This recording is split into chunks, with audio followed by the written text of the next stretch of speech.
छत्तीसगढ़ उत्सव चैनल के माध्यम से आप पूरा लोक सीजन परिवार के कार्यक्रम के आनंद ले सकते हो। लाइक करो, सब्सक्राइब करो और बेल आइकन के घंटी ला भी प्रेस करो।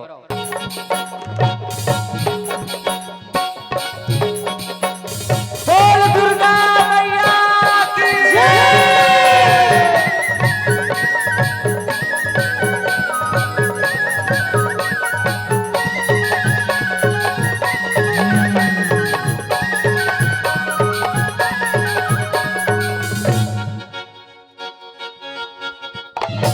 जगमग जगमग ज्योत जलते हैं 9 दिन औ नवरात्रि। जगमग जगमग ज्योत जलते हैं 9 दिन औ नवरात्रि। बालक बड़वा देव दुलरवा सेवा करे विदाई हो बोला बड़ा नहीं लगे तो भुवना। विदाई हो बोला बड़ा नहीं लगे तो भुवना। जगमग जगमग ज्योत जलते हैं 9 दिन औ नवरात्रि। जगमग जगमग ज्योत जलते हैं 9 दिन औ नवरात्रि।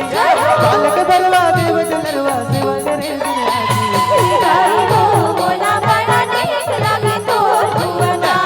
विदाई हो बोला बड़ा नहीं लगे तो भुवना।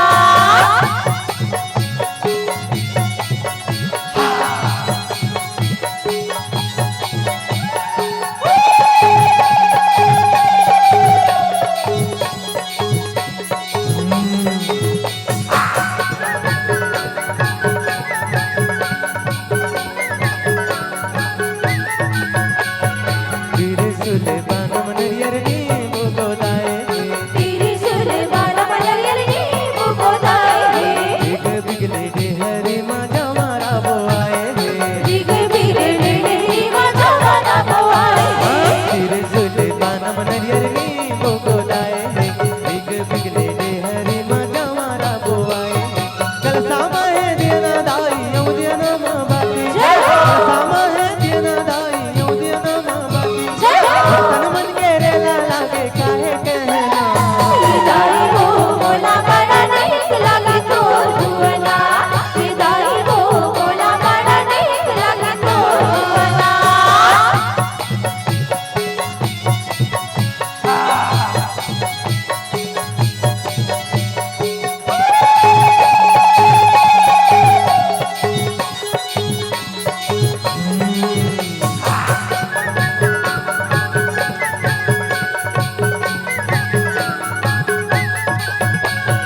झांझ मंजीरा ढोलक मेरे रंग बाजते झांझ मंजीरा ढोलक मेरे दंगा चलते हैं।